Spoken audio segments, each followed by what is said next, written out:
మరి అపోస్తల కార్యం 9వ అధ్యాయంకి వెళ్ళినప్పుడు మనం సౌలు అనే ఒక వ్యక్తి గురించి మనం చదువుతాం. అక్కడ సౌలు క్రైస్తవులు దేవుని బిడ్డలను హింసించడానికి, చెరసాల్లో వేయడానికి కావలసిన పత్రాలు తీసుకొని డెమాస్కస్కి వెళ్తూ ఉన్నాడు. వెళ్తున్నప్పుడు ఆ మార్గంలో ఆయన ఒక అనుభవాన్ని అనుభవించాడు. దాన్ని మనం ఎన్కౌంటర్, దేవునితో ఒక ఎన్కౌంటర్ అయింది. అందరు ఎన్కౌంటర్ అండి. ఎన్కౌంటర్స్ అనేవి చాలా మంచివి. ఆ ఎన్కౌంటర్ ద్వారా మనం దేవుని ఇంకా తెలుసుకోగలం. ఒక ప్రత్యేకమైనటువంటి అనుభవం అది. ఎన్కౌంటర్ అనేది ఒక ప్రత్యేకమైనటువంటి బలమైనటువంటి అనుభవం. ఈ ఒక్కొక్కరికి ఒక్కో రకమైనటువంటి అనుభవం కలుగుతూ ఉంటుంది, బలమైనటువంటి అనుభవం. దేవుడు నాకు ఇచ్చిన అనుభవం మీకు ఇవ్వకపోవచ్చు, మీకు ఇచ్చింది మీ సహోదరుడికి ఇవ్వకపోవచ్చు. కానీ ఈ అనుభవాలన్నీ కూడా బలమైనటువంటి అనుభవాలు ఎందుకు వస్తాయంటే మనల్ని దేవుని తట్టు తిప్పడానికి, దేవునిని ఇంకా లోతుగా తెలుసుకోవడానికి. హల్లెలూయా.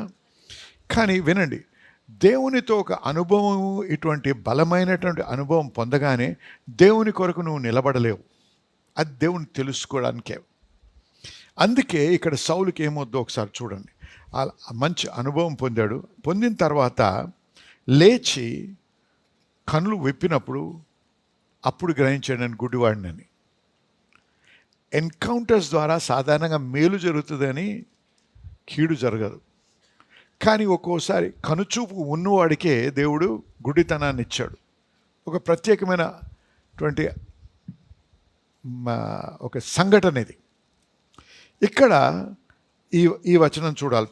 9వ వచనం ఇంగ్లీష్లో ఈ విధంగా ఉంది. He remained there blind for 3 days and did not eat or drink. అతడు 3 దినములు చూపు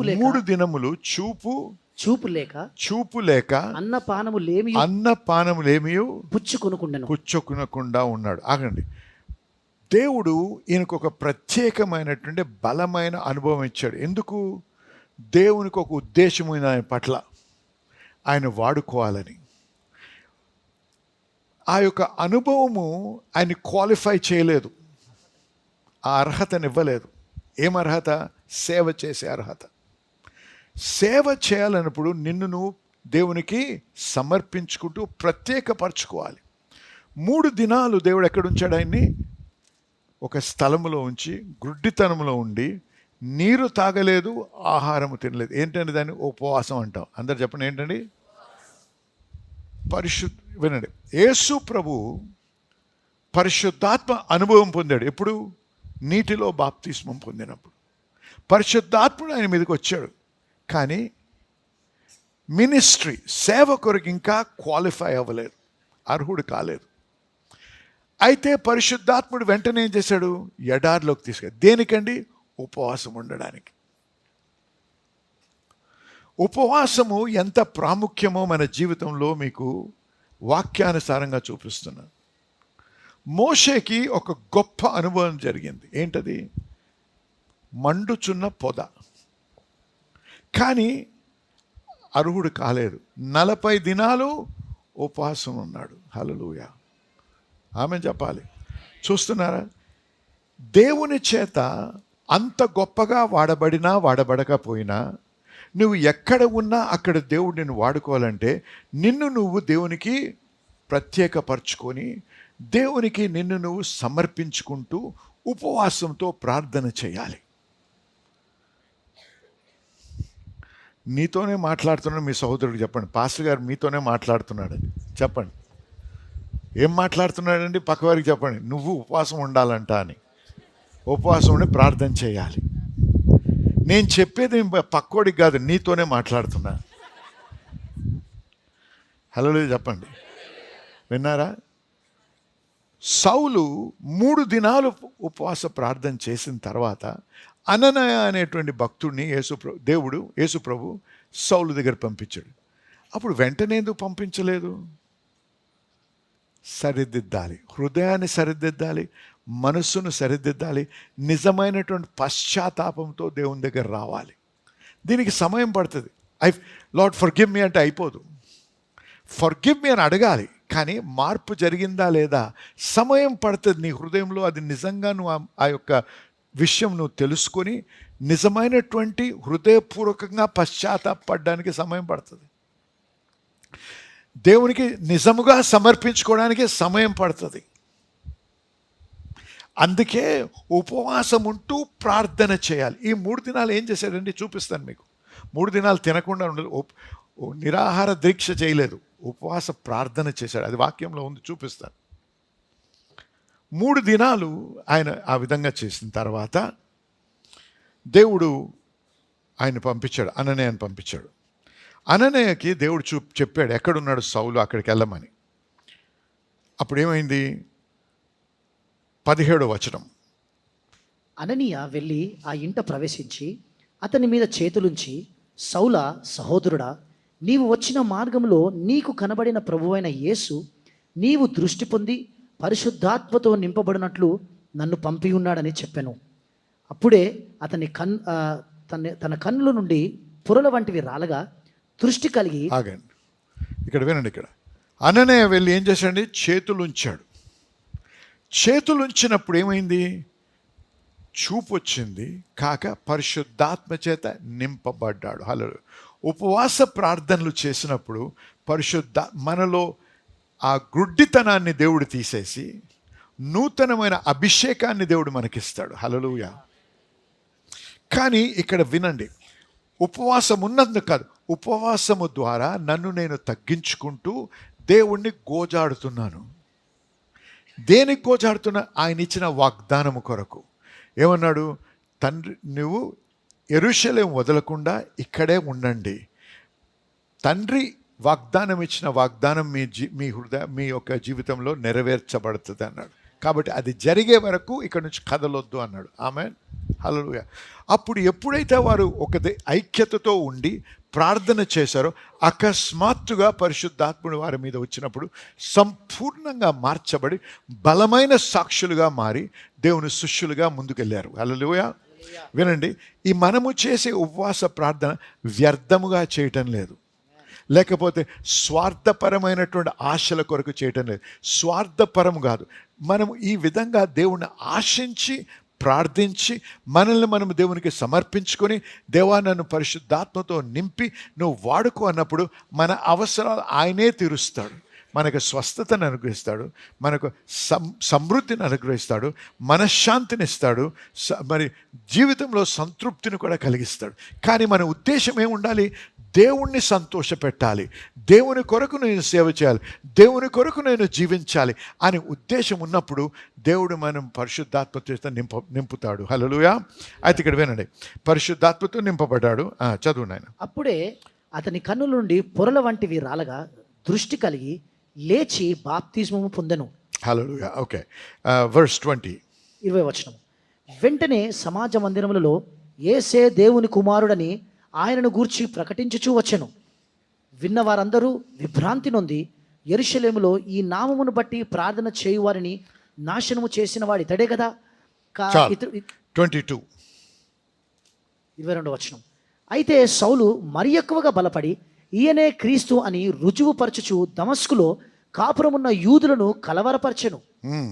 చూసారా, ఎవరైతే క్రీస్తును ఎదిరించి క్రీస్తుని నమ్ముకున్న బిడ్డలందరినీ చెరసాల్లో వేసి హింసించాలని వచ్చాడో, దేవునితో ఒక అనుభవంతో దేవుని దగ్గరకు వచ్చాడు. ఇప్పుడు పరిశుద్ధాత్మ చేత నింపబడి బలముగా వాక్యం ప్రకటిస్తున్నాడంట. హల్లెలూయా, హల్లెలూయా. దేవుడు ఎంత గొప్పగా మార్చాడు ఒక వ్యక్తిని గమనించండి. దేవుడు సౌలుకు చేసినటువంటిది నీ జీవితంలో, నా జీవితంలో చేయలేడా? చేయగలడు. హల్లెలూయా. కానీ దేవునికి కావాల్సిన మన హృదయం కావాలి దేవునికి.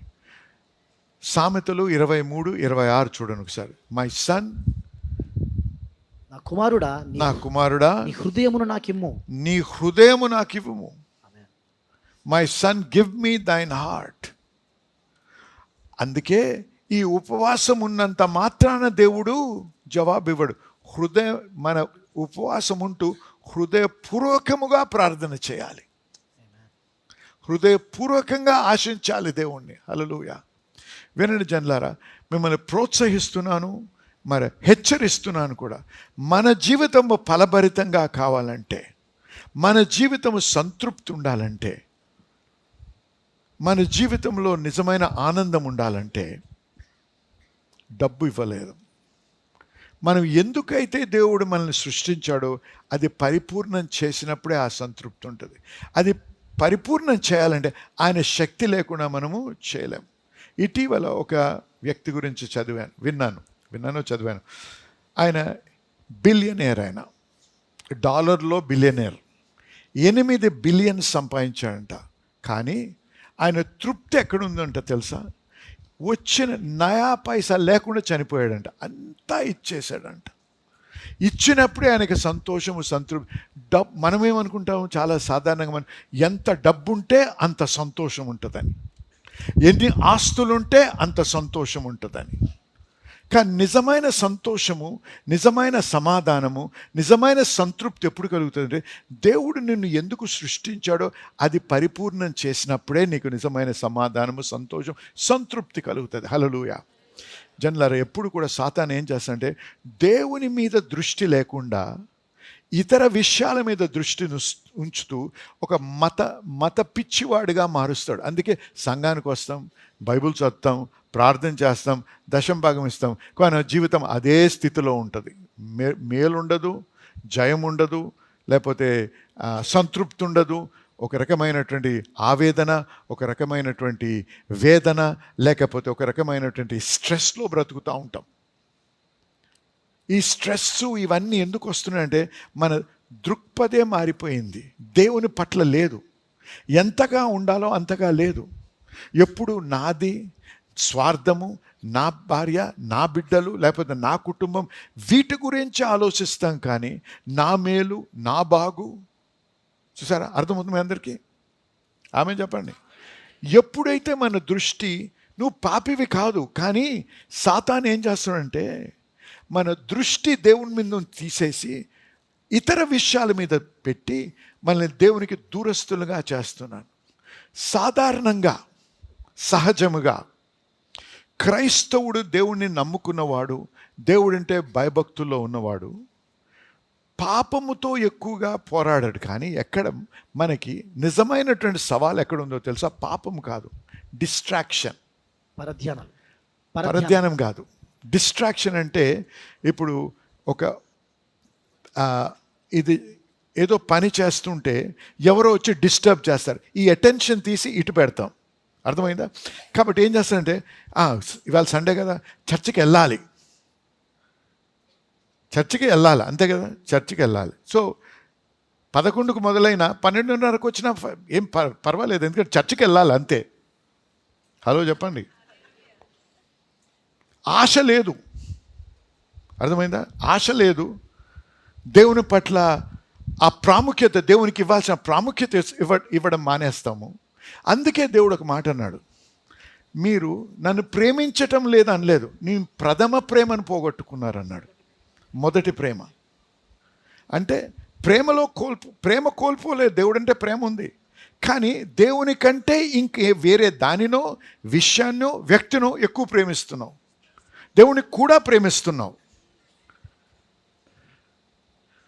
అడగండి ఎవరినన్నా, 2 భార్యలు ఉన్నోడితో మాట్లాడండి ఎప్పుడన్నా. ఇప్పుడు అర్థమైంది నేను చెప్పేది? ఎవరిని కూడా పూర్తిగా ప్రేమించలేడాడు.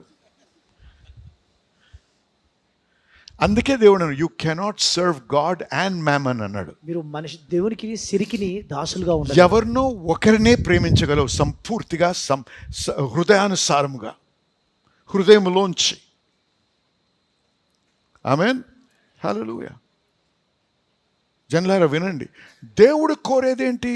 ఆయన తప్ప ఇంకెవరు మన హృదయం అనే ఆ థ్రోన్ అంటే సింహాసనం మీద కూర్చొని ఉండకూడదు. I will not share my glory with anybody అన్నాడు దేవుడు. నా మహిమను ఇతరులతో నేను పంచుకోను అన్నాడు దేవుడు. సో జాగ్రత్త, నీ హృదయ వైఖరి ఏమై ఉంది?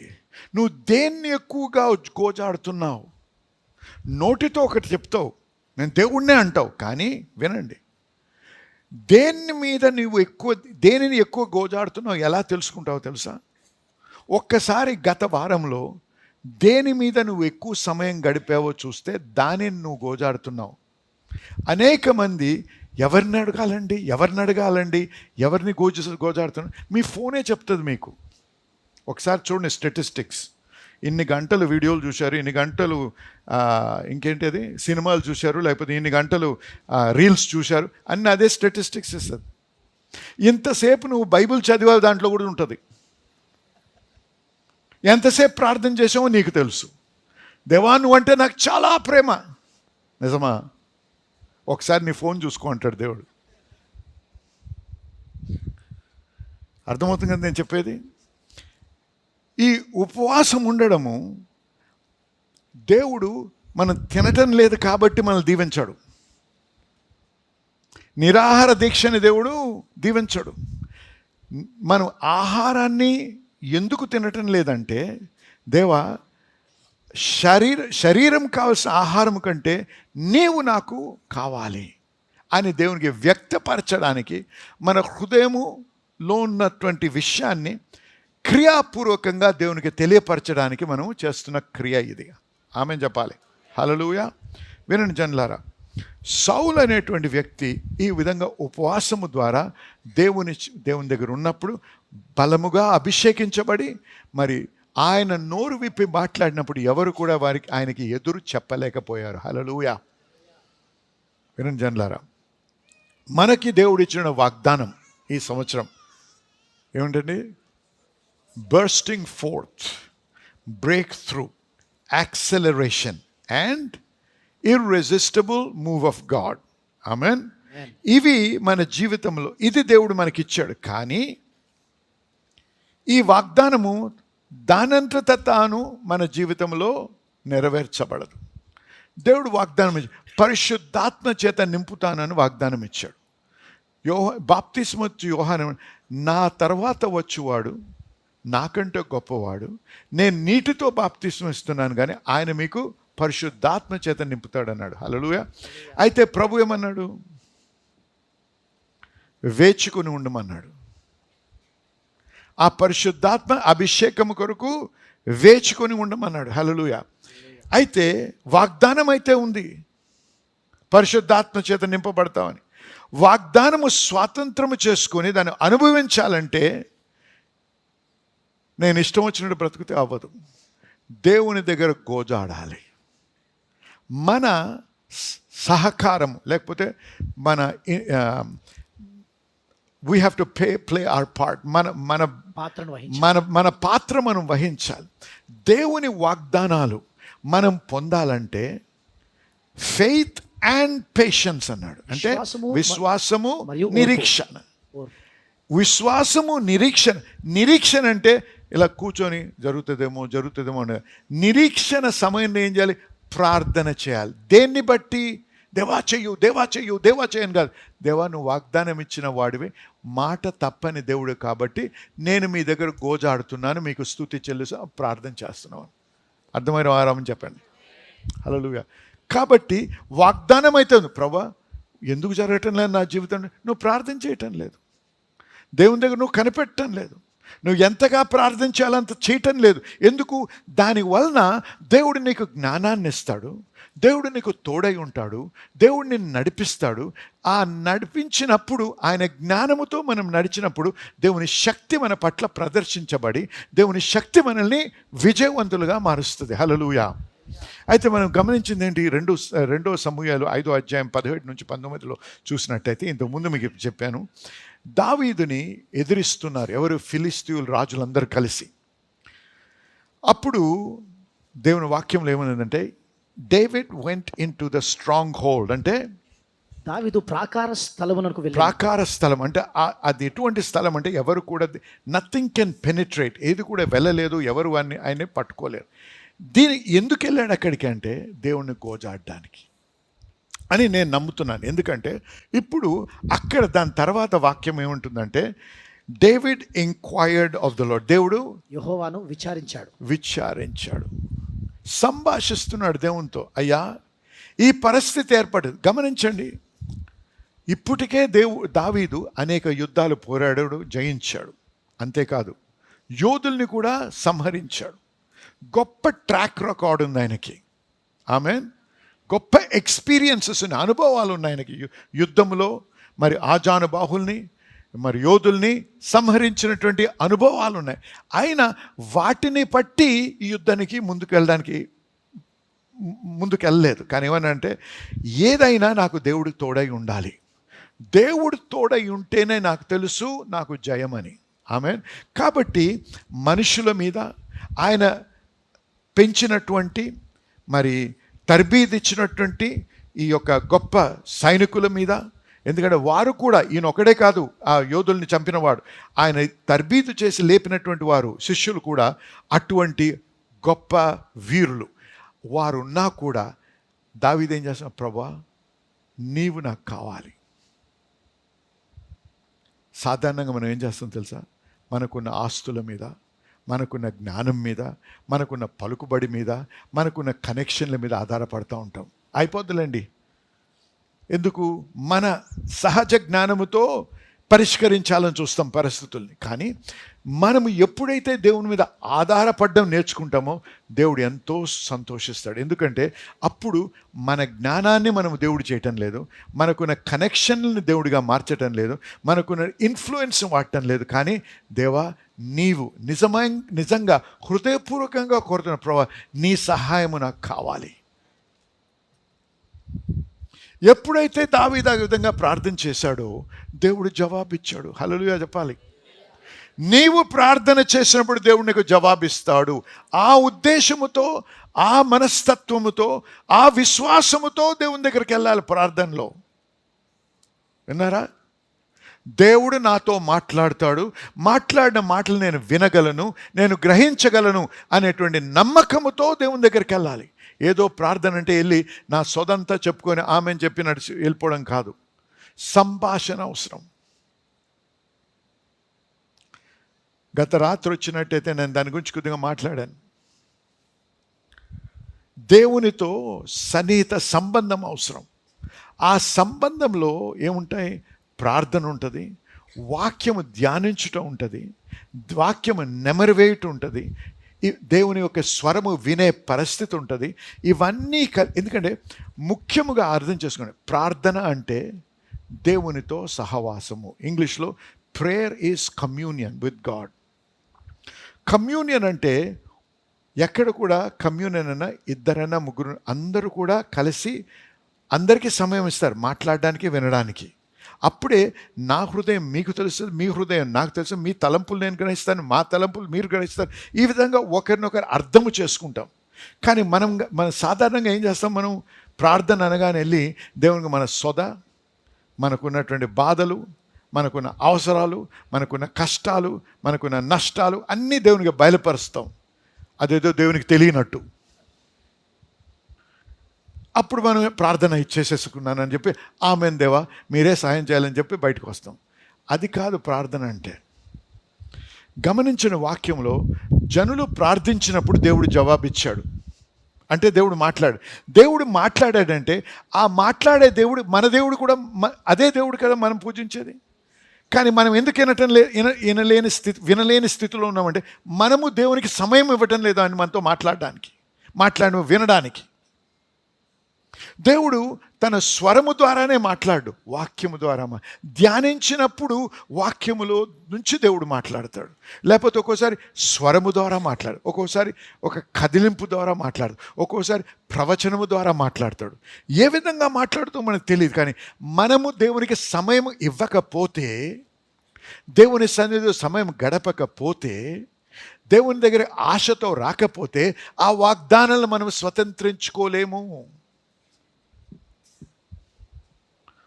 వారం మనం ఏదో ఒక సాక్ష్యం వింటూ ఉంటాం, హర్షిస్తాం, చప్పట్లు కొడతాం, సర్లేండి అనుకుంటాం. ఆశ లేదు. దేవుడు వారికి చేసింది నా జీవితం కూడా చేస్తాడు, చేయగలడు, ఆశిస్తాను అన్న వాడికే జరుగుతుంది. అది ఆశ లేని వాడికి దేవుడు ఎప్పుడు కూడా వస్తాడు. బలవంతంగా దేవుడు తినిపించడు. ఆకలి ఉన్న వాడికే దేవుడు ఆహారాన్ని ఇస్తాడు. దప్పికతో ఉన్న వారికే దాహాన్ని తీరుస్తాడు దేవుడు. ఆమెన్. అదే కదా వాక్యం చెప్పేది. కాబట్టి మన సైడ్ నుంచి, మన తరఫు నుంచి మనకు కావాల్సిన ఆకలి, దాహము, ఇవి రెండు లేకపోతే దేవుడు ఏమీ చేయలేడు మన పట్ల. మనము చేయాల్సింది మనం చేయాలి. ప్రార్థన చేశాడు దావీదు.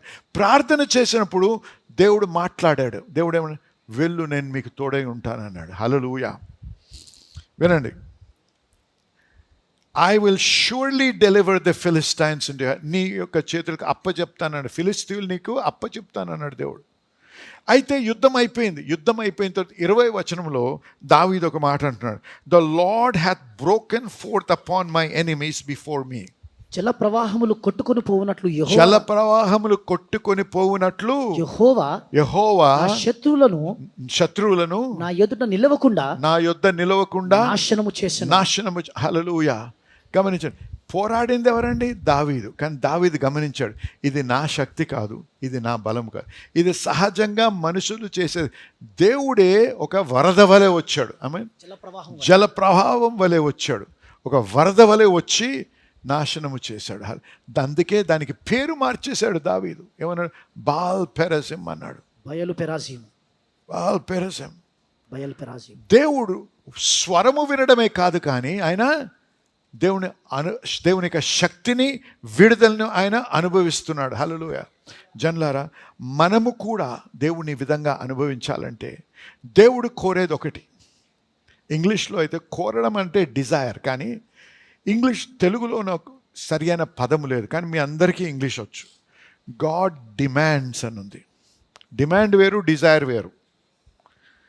God demands consecration. ప్రత్యేకపరచడం దేవుడు కోరుతున్నాడు, ఆశిస్తున్నాడు. ఆశ కాదు, కోరిక కాదు. తెలుగులో లేదు ఆ పదం. మరి ఎందుకు లేదో నాకు తెలియదు, ఉండొచ్చేమో కానీ నాకు తెలియదు ఆ పదం. కానీ మీ అందరికీ తెలుసు డిమాండ్ అంటే ఏంటో. God demands. అందుకే consecrate and sanctify yourself అంటాడు దేవుడు. ప్రత్యేకపరచుకోండి, పరిశుద్ధపరచుకోండి, అప్పుడే దేవుడు వస్తానంటున్నాడు. చూసారా, దేవుణ్ణి కోరడము, ప్రార్థన చేయడం. దేవుడు మన ప్రార్థన ఆలకించి మనని ఆశీర్వదించి ఆయన సన్నిధి మన దగ్గరికి రావాలంటే, ఆయన ప్రసన్నతను మనం అనుభవించాలంటే మనము చేయాల్సినటువంటి కొన్ని విషయాలు ఉన్నాయి. అవి చేస్తేనే నీవు దేవుని యొక్క ప్రసన్నతను నువ్వు అనుభవించగలవు. హల్లెలూయా చెప్పండి.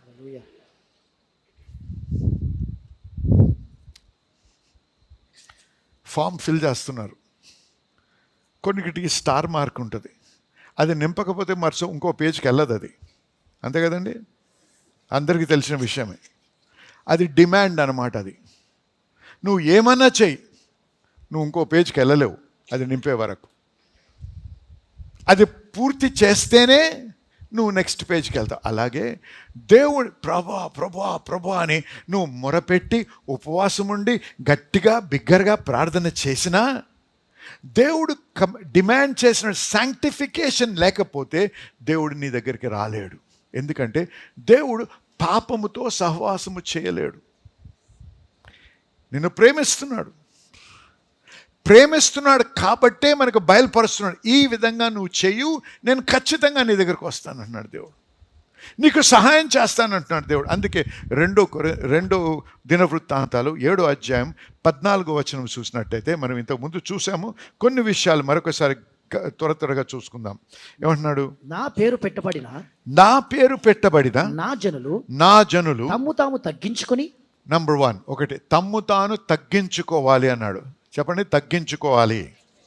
చెప్పండి, నన్ను నేను తగ్గించుకోవాలి. పక్కవారికి చెప్పండి, నువ్వు తగ్గించుకోవాలి. హల్లెలూయా. విన్నారా? ఓకే. తగ్గించుకొని ప్రార్థన చేసి. తగ్గించుకోవడమే కాదు, హల్లెలూయా, ప్రార్థన అవసరం. రెండోది, అందరు చెప్పండి, ప్రార్థన. మూడో అంశం, నన్ను వెతకి. మూడో వచనం, దేవుణ్ణి వెతకాలి. అంటే దేవుడు తప్పిపోయాడా? దేవుడు దాక్కున్నాడా? హైడ్ అండ్ సీక్ అని ఆడుతుంటారు చిన్నపిల్లలు. దేవుడు దాక్కున్నాడా? దాగుడు మూతలు అంట. కానీ దేవుడు సీక్ అన్నాడు. ఏమన్నాడు తెలుగులో? వెతకండి. 3. 4వ విషయం, వెతికి తమ చెడు మార్గములను విడిచి ఆకాశము నుండి విడిచిన ఎడల. ఆగండి, 4 అంశాలు చెప్తున్నాడు ఇక్కడ దేవుడు. ఈ 4 చేసినట్టయితే చదువు. ఆకాశము నుండి ఆకాశము నుండి నేను వారి ప్రార్థనను విని ఆగండి. నువ్వు ప్రార్థన చేసినంత మాత్రాన దేవుడు వింటానని వాగ్దానం ఇవ్వటం లేదు. హలో, వింటున్నారా? నా ప్రార్థన దేవుడు ఆలకించి నాకు జవాబు ఇవ్వాలంటే ఈ 4 అంశాలు ఒకసారి నన్ను నేను పరిశీలించుకోవాలి. నా జీవితంలో నేను ఇవి చేస్తున్నానా లేదా? మతపరముగా మత పిచ్చిగా వచ్చి నువ్వు ప్రార్థన చేసి పాటలు పాడి గంతులేసి చప్పట్లు కొట్టినంత మాత్రాన దేవుడు నీ ప్రార్థన ఆలకిస్తాడని కానీ నీకు జవాబు ఇస్తాడని కానీ ఆ వాగ్దానము నెరవేర్చబడదు. ఎక్కడ కూడా అటువంటి వాగ్దానం లేదు. కానీ దేవుడు ఏమన్నాడు? నిజమే, ఆ వాగ్దానము నీ జీవితంలో నువ్వు అనుభవించాలంటే ఈ క్రియలు జరిగించాలి. హల్లెలూయా. అప్పుడు నేను నీ ప్రార్థన ఆలకించి వారి పాపమును క్షమించి వారి దేశమును స్వస్థపరుస్తాడంట దేవుడు. సమృద్ధిని అనుగ్రహిస్తాడు దేవుడు. మళ్ళీ హల్లెలూయా. వినండి, మొట్టమొదటి ఏమన్నాడండి? మొట్టమొదటి ఏంటండి? తను తాము తగ్గించుకోవడం అంటే ఏంటి? కీర్తనలు 35:13 ఒక్కసారి చూడండి. I humbled my self through fasting అని ఉంటుంది. ఉపవాసము చేత నన్ను నేను తగ్గించుకుంటుని. హల్లెలూయా. చెప్పండి హల్లెలూయా. కాబట్టి ఉపవాసం ఎందుకున్నాం?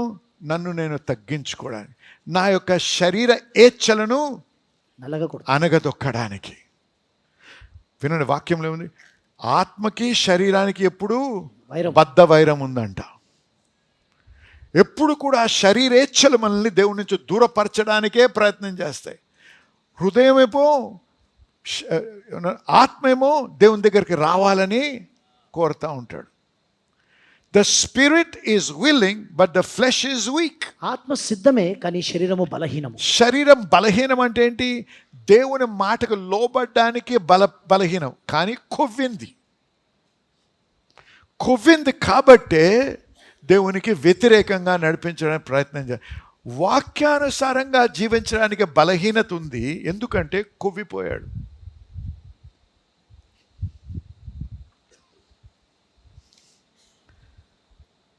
లావుగా ఉన్న వ్యక్తులు ఉంటారు. ఎవరిని విమర్శించారు? ఒక ఉదాహరణ చెప్తాను. లావుగా ఉండి ఉన్నంత మాత్రాన బలంగా ఉన్నాడని గ్యారంటీ ఉందా? లేదు. లావుగా ఉన్నా బలము లేకుండా ఉండొచ్చు. ఆ బలహీనత గురించే మాట్లాడుతున్నావు. నువ్వు లావుగా ఉండి ఎందుకు లావయ్యావు? కొవ్వు ఎక్కువైంది నీకు. ఎవరిని విమర్శించారు? ఉన్న సహజం మాట్లాడుతున్నా. అవునా కదా? నేను చెప్పే సత్యం అయితే ఆమె చెప్పండి. కొవ్వు ఎక్కువైంది కాబట్టే లావుగా ఉన్నావు. ఇక్కడ శరీరేచ్ఛల కొవ్వు ఎక్కువైంది. అందుకే దేవునికి దూరస్తులుగా, దేవునికి విరుద్ధంగా నడుస్తున్నాం మనం. గర్వము, కొవ్వు ఏం చేస్తుంది? గర్వాన్ని సృష్టిస్తుంది. నాకే అన్నీ తెలుసు, నీకేం తెలుసు అనేటువంటి గర్వం. అందుకే దేవుడు గర్వమును, గాడ్ హేట్స్ ద ప్రైడ్. గర్విష్ఠులను దేవుడు దూరపరుస్తాడు. విరిగి నలిగిన హృదయం కలిగిన వారి యొక్క ప్రార్థన ఆలకించే దేవుడు. కాబట్టి నాకు తెలియకుండానే కొవ్వెక్కుతూ ఉంటుంది. మనం సాధారణంగా ఏమనుకుంటామంటే, అబ్బా చాలా లావు ఉన్నాడు ఈ వ్యక్తి, కాబట్టి ఏమన్నా హెల్త్ ప్రాబ్లమ్స్ వస్తాయి. ఇది బయటకు కనపడే కొవ్వు. కానీ ఇంకొక కొవ్వు ఉంది, మనకు కనపడదు. ఏంటో తెలుసా? అది విసరల్ ఫ్యాట్ అంటారు దాన్ని. Visceral fat. విసరల్ ఫ్యాట్ అనేది ఏంటంటే, ఆ కొవ్వు మన ఆర్గన్స్ మీద ఫామ్ అవుతాయి, అవయవాల మీద, కిడ్నీస్ మీద, మరి అటువంటి అవయవాల మీద తయారవుతాయి. అది మామూలు కొవ్వు కంటే భయంకరమైన కొవ్వు. కనపడని కొవ్వే భయంకరమైన కొవ్వు. హల్లెలూయా. వింటున్నారు కదా నేను చెప్పేది? మనకు కనపడదు మనం కొవ్విపోయామని. ఏది? శరీరేచ్ఛల ద్వారా. కానీ పరిశుద్ధాత్ముడు కనపడుతుంది. అందుకే నీకు విసరల్ ఫ్యాట్ ఉందా లేదంటే డాక్టర్లు చూసి చెప్పలేరు. ఒక మెషిన్ మీద ఎక్కమంటారు. ఆ మెషిన్ కనుక్కోగలదు, అలాగే పరిశుద్ధాత్ముడు కనుక్కోగలడు. అందుకే ఉపవాసం అవసరం. ఆ ఉపవాసం చేస్తున్నప్పుడు దేవుడు కొన్ని విషయాలు మనకి బయలుపరుస్తాడు. నీవు ఆ విధంగా చేశావు, ఈ విధంగా నా వాక్యానికి విరుద్ధంగా నడిచావు, ఆ సమయంలో నువ్వు ఇది చేసావు అని ఎప్పుడైతే దేవుడు బయలుపరచ, దాని ఏంటంటే దాని అర్థము దేవుడు నిన్ను ప్రేమిస్తున్నాడు కాబట్టి బయలుపరచ. ఎందుకు? నువ్వు పశ్చాత్తాపడతావని. నేను పశ్చాత్తాపడతా. పడినప్పుడు దేవుని క్షమాపణ కోరి ఆ క్షమాపణ నేను పొందగలను. హల్లెలూయా. చూసారా, ఉపవాసం చాలా ప్రాముఖ్యమైన అంశం క్రైస్తవుని జీవితంలో. ఏ వ్యక్తి అయినా సరే దేవుని కొరకు ఏదైనా మహత్కార్యం చేసిన వ్యక్తిని చూడండి. గొప్ప గొప్ప వ్యక్తులు ఉన్నారు. ప్రతి ఒక్కరూ కూడా, స్త్రీలైనా పురుషులైనా, దేవుని నామం కొరకు జీవించిన వారు, సంఘాలని కట్టినవారు, దేవుని రాజ్యాన్ని కట్టినవారు, ఎవరి జీవితాన్ని చూసినా మీరు ఎవరినైనా గమనించండి, ఉపవాసము లేకుండా లేనటువంటి వారు లేరు. ఉపవాస ప్రార్థనకి చాలా ప్రాముఖ్యత ఇచ్చారు వారు. వారి జీవితాలని బట్టి వాక్యమును చూసి మనము మన జీవితాన్ని సరిదిద్దుకోవాలి. నమ్మిన వారు ఆమెను చెప్పండి. మొదట మనల్ని మనం తగ్గించుకోవాలి. రెండోది ఏంటండి? ప్రార్థన చేయాలి. మీ ప్రార్థన జీవితం కూడా చాలా ప్రాముఖ్యం. ఎంత ప్రార్థన చేస్తున్నారు? ఏ రకమైన ప్రార్థన చేస్తున్నారు? స్వార్థపరమైన ప్రార్థనలా, నీ కోరికలే చెప్తున్నావా, నీ బాధలే వ్యక్తపరుస్తావా, లేకపోతే నీ ఆత్మీయ పురుషుడు బలపడేటట్టు భాషలలో ఎక్కువగా ప్రార్థన చేస్తున్నావా? భాషలతో ప్రార్థన చేయటం ద్వారా మన అంతరంగ పురుషుడిని మనం బలపరుచుకుంటాం. అప్పుడేమవుద్ది? మన ఆత్మ బలపడి మన శరీర ఏచ్ఛలు తొక్కబడి మనం ఇప్పుడు దేవునికి అనుకూలముగా, దేవుని వాక్యానుసారంగా జీవించడానికి కావలసిన బలము, స్తోమత దేవుడు మనకు అనుగ్రహిస్తాడు. ఎలాగా? మనం ఎక్కువగా భాషల్లో ప్రార్థన చేయటం ద్వారా. అర్థమైన వారు ఆమెను చెప్పండి ఒకసారి. చాలా ప్రాముఖ్య విషయాలు చెప్తున్నాను మీకు, జాగ్రత్తగా వినండి, మళ్ళీ వినండి వాక్యం. ప్రార్థనకే ప్రాముఖ్యత ఇవ్వాలి. 10 నిమిషాలు, అరగంట సరిపోదు. మినిమం 1 గంట సేపు. ఏంటి? మన అవసరాలు చెప్పడం కాదు, మన బాధల గురించి కాదు, భాషలతో మాట్లాడడం. చెప్తాను వినండి. ఎప్పుడైతే మన అంతరంగ పురుషుడు బలపడతాడో మనము దేవుని స్వరం వినడానికి ఇంకా అనుకూల పరిస్థితిలోకి వస్తాం. దేవుని స్వరము విని దేవుని నడిపింపుకి మనము ఇంకా అనుకూలముగా మనం ఏర్పరచబడతాం. మనం ఆ పొజిషన్ మారుతుంది. దానివలన మనము ఎదుర్కొనే సమస్యలు దేవుని జ్ఞానము ద్వారా, దేవుడి బలము ద్వారా, ఆ ధైర్యం ద్వారా ఓడించగలం. మనం మొరపెట్టడమే కాదు, మనం ఎందుకు పరిశుద్ధాత్మలో ప్రార్థన చేసినప్పుడు దేవుని వాక్య ప్రకారంగా, రోమీలకు రాసిన పత్రిక 8:28 ప్రకారంగా ఆ దేవుని చిత్త ప్రకారంగా ప్రార్థన చేస్తామంట. Pray according to the will of God. దేవుని చిత్తానుసారంగా ప్రార్థన. అందుకే భాషలతో ప్రార్థన చేయడాన్ని సాతాను ఎంతగానో ఎదిరిస్తాడు. అందరికి కాదు ఇది అంటాడు. భాషల వరం అందరికి కాదు, భాషలతో ప్రార్థన చేయడం అందరిది. హల్లెలూయా. దానికి చాలా తేడా ఉంది. భాషలతో ప్రార్థన చేయడానికి దేవుని పరిశుద్ధాత్మతో నింపినప్పుడు మనకు ఒక పరిశుద్ధాత్మ భాషను మనకు దేవుడు ఇస్తాడు. ఎందుకు? అది ప్రేయర్ లాంగ్వేజ్ అంటాం మనం, ప్రార్థన భాష. ఆ ప్రార్థన చేయటం ద్వారా మనల్ని మనము బహుగా బలపరుచుకుంటాం. నువ్వు ఏ దేవుని భక్తుని అన్నా, దేవుని యందు బలముగా జీవిస్తూ జయకరమైన జీవితం జీవించిన ఏ వ్యక్తి గురించి నువ్వు ఆలోచించినా వారు ప్రార్థన పరులై ఉంటారు. ప్రార్థన అవసరం. మొదట తన్ను తాను తగ్గించుకోవాలి. ఉపవాసం, ప్రార్థన. అందుకే 21 దినాల ఉపవాస ప్రార్థన. ఇంకా 5 రోజులు ఉంది. రేపటి నుంచి అయితే 4 రోజులు ఉంది. ఖచ్చితంగా రండి, ఎవ్వరు కూడా తప్పిపోకండి. దేవుడు మనల్ని దీవించనే ఉన్నాడు. మనకి బహు గొప్ప బాల్ పెరజం అనుభవంలోకి నడిపిస్తాడు దేవుడు మనల్ని. హల్లెలూయా. కానీ మనము చేయాల్సిన పాత్ర మనము వహించాలి, మనము చేయాల్సిన క్రియలు మనము చేయాలి. మనల్ని మనం తగ్గించుకోవాలి, ప్రార్థన చేయాలి. మూడవది ఆయన్ని వెతకమంటాడు. దేవుణ్ణి వెతుకుట అంటే దేవుణ్ణి తెలుసుకోవాలని. దేవుణ్ణి తెలుసుకోవాలంటే ఎలా తెలుసుకోగలం? 2-3 విధాలుగా. ఒకటి, ఇప్పుడు నేను ప్రసంగం చేస్తాను, వాక్యం చెప్తున్నాను, బోధిస్తున్నాను మీకు. దానివలన మీరు కొన్ని విషయాలు తెలుసుకుంటున్నారు. అది చాలా ప్రాముఖ్యమైన విషయం. కానీ అది సరిపోదు. మనంతటా మనము కూడా దేవుని వాక్యం చదవడం నేర్చుకోవాలి. ఎంతమంది మీలో మార్కు సువార్తను పూర్తి చేశారండి? హల్లెలూయా.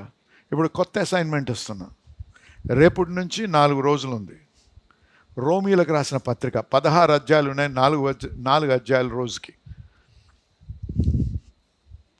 ఎందుకు చదవమంటున్నానంటే ఇది చదవమంటున్నాను, కానీ స్టడీ చేయమంటం లేదు, పఠించబడి లోతుగా వెళ్ళమంటం లేదు, చదవమని. ఎందుకంటే చదువుట ద్వారా ఒక వ్యక్తిని ఆయన యొక్క గుణశీలత, ఆయన ఏ విధంగా మనుషులతో ప్రవర్తిస్తాడు, ఆయన ఉద్దేశం ఏంటి, ఆయన దేని ప్రేమిస్తాడు, దేన్ని ద్వేషిస్తాడు, దేవుని ఏ విధంగా ప్రార్థనలు ఆలకిస్తాడు, ఆయన గురించి తెలుసుకోవాలంటే నేను అన్వేషించాలి, దేవుణ్ణి తెలుసుకోవాలి. ఎందుకు? అందుకే సీక్ అన్నాడు. ఆ సీకింగ్ చేయడానికే, ఆయన తెలుసుకోవడానికే తన వాక్యాన్ని దేవుడు మనకిచ్చాడు. ఈ వాక్యం మనము సరిగ్గా ఒక క్రమ పద్ధతిలో చదువుతూ, ఏదో మతపరముగా బైబిల్ చదివేసేయాలి, సంవత్సరానికి పూర్తి చేయాలి అన్నమే కాదు. చదువుతున్నప్పుడు ఒక ఉద్దేశంతో చదవాలి, తెలుసుకోవాలి, నేను దేవుణ్ణి తెలుసుకోవాలి అని జాగ్రత్తగా చదవడం నేర్చుకోవాలి. చదువుతున్నప్పుడు దేవుడు నీకు బయలుపరుస్తూ ఉంటాడు ఆయన వ్యక్తిత్వాన్ని. హల్లెలూయా. వ్యక్తిత్వాన్ని ఎప్పుడైతే నేను దేవుని అంటే ఒక వ్యక్తిని తెలుసుకోవాలంటే ఏంటి? ఆ వ్యక్తిత్వాన్ని తెలుసుకోవడం అన్నమాట. ఆయన ఎటువంటి వాడు, ఆయన మాటిచ్చి తప్పేవాడా, మాటిస్తే నిలబడతాడా, ఆయన ప్రేమ కలిగిన వాడా, కోపిష్ట, లేకపోతే ధారాళ మనసు కలవాడా, ఇవన్నీ నేను తెలుసుకోవాలంటే ఎవరో నువ్వు వచ్చి చెప్పుకుంటే కాదు. నేను మంచివాడిని అంటే నువ్వు నమ్ముతావా? నమ్మవు. కానీ అనుభవిస్తే ఆయన గురించి నువ్వు ఏదైనా పుస్తకంలో వేరే వాళ్ళు రాసింది, ఆయన ఎటువంటి వాడు, అది చదివినా ఆయన గురించి మీరు తెలుసుకుంటారు. అవునా కాదా? అలాగే దేవుడు పరిశుద్ధాత్మ ద్వారా అనేకుల ద్వారా లిఖించాడు ఆ పుస్తకాన్ని మన కొరకు. ఎందుకు? ఆయన గోజాడడానికి, ఆయన తెలుసుకోవడానికి. సీక్ అన్నాడు. కాబట్టి వినండి, 4వ విషయంకి వెళ్ళి మళ్ళీ 3వ దానికి వద్దాం. 4వది ఏంటి? Turn away from your wicked ways. చెడు మార్గముల నుంచి విడిచిన ఎడల. చాలా మట్టుకు మనం ఏం చేస్తామంటే అనేక సార్లు ఈ వచనాన్ని తీసుకొని, ఏది 2 దినవృత్తాంతాలు 7:14, ఎప్పుడు పాపము గురించే మాట్లాడతాం. ఆగండి, నిజమే, అది పాపాన్ని పాపం నుంచి మనము ఏం చేయాలి? టర్న్ అవే, విడిచిపెట్టాలి. టర్న్ అవే అంటే ఏమన్నాడు? వెనుతిరగమన్నాడు. ఆగండి, ఇప్పుడు వెనుతిరగడం, నేను చేయను, నేను చదవను, నేను అక్కడికి వెళ్ళను అంటే సరిపోదు. ఎందుకంటే మళ్ళీ శోధన రాగానే వెళ్ళిపోతావు. ఒక ఉదాహరణ చెప్తాను. చిన్నపిల్లలు ఉన్నారనుకోండి ఇంట్లో, ఎవరో మనల్ని కలవడానికి వచ్చినప్పుడు వాడికి సరైన డిసిప్లిన్ లేదనుకుందాం. మీ పిల్లల గురించి నేను మాట్లాడేది, ఇతరుల గురించి. పక్కన అడగండి, మీ పిల్లల గురించి అని అడగండి.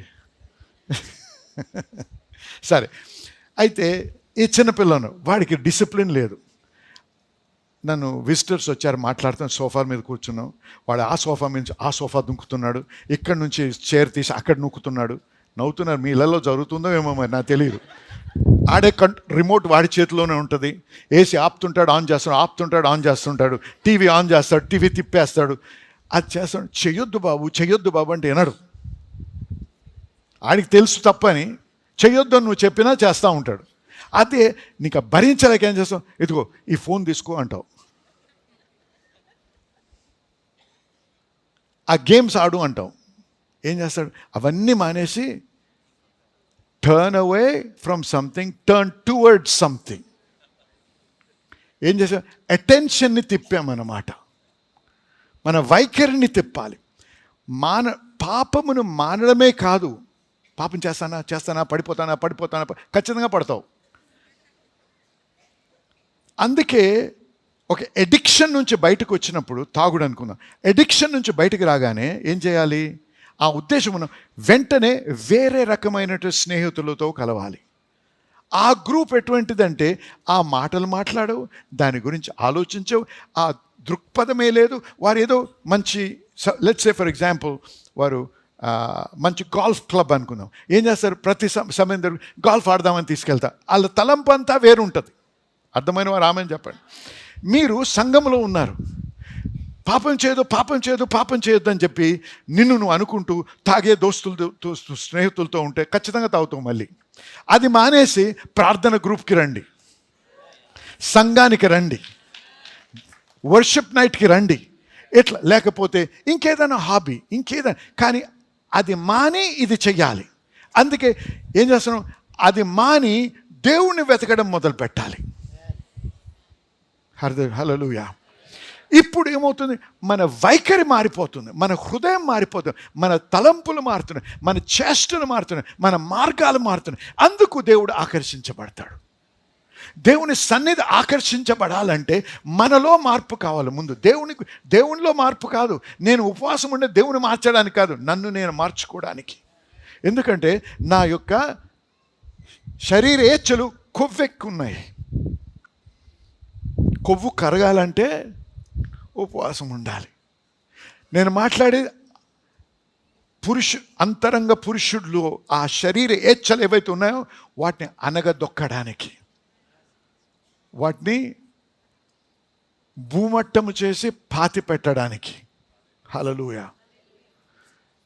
మన శక్తి ద్వారా అవ్వదు. ఎప్పుడైతే ఆ మనస్తత్వం మనతో ఉండి దేవుని దగ్గరికి వచ్చి గోజాడతామో దేవుడు మన బలపరుస్తాడు.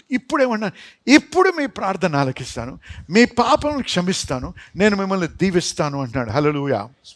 దేవునికి మహిమ కలుగును గాక. ఆమేన్. వినండి, దేవుడు మనకు తోడై ఉంటే నువ్వు ఎటువంటి సమస్య అయినా సరే బాల్ పెరజం నీ యొక్క అనుభవంగా మారుతుంది. నువ్వు పోరాల్సిన పోరాటం కాదు, దేవుడు నీ కొరకు పోరాడతాడు. మరి మొదటి సెషన్లో, మొదటి సర్వీస్లో ఇంకా లోతుగా వెళ్ళాం, కానీ ఇక్కడ టైం అప్ అంటుంది. మరి 1:15 అయిపోయింది కాబట్టి ముగించాలి. యెహోషాపాతు గురించి ఆలోచిద్దాం వచ్చే వారం. ఆయన ఏ విధంగా దేవుని దగ్గరికి వచ్చాడు, ఏ విధంగా ప్రార్థన చేశాడు, దేవుడు ఎందుకు ఆ ప్రార్థన ఆలకించాడు, ఏ విధమైన జయమునిచ్చాడు, ఇవన్నీ చూడండి. వాక్యంలో ఇవి రాశాడు దేవుడు, రాయించాడు దేవుడు. ఎందుకు?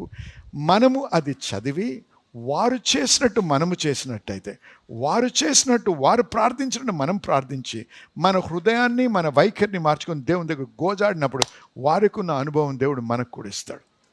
ఏ బాల్ పెరజం అనుభవం దావీదు పొందాడో అది నీవు కూడా పొందనే ఉన్నావు.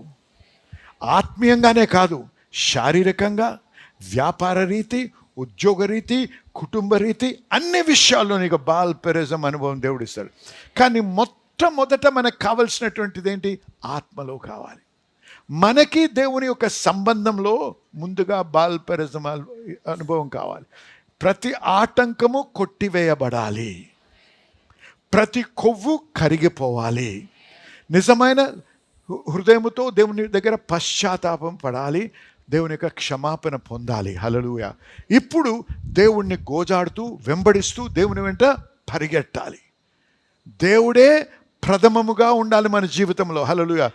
దేనిని కూడా దేవుని కంటే ఎక్కువ ప్రేమించకూడదు, దేవుని కంటే ఎక్కువ ప్రధాన స్థానం ఇవ్వకూడదు.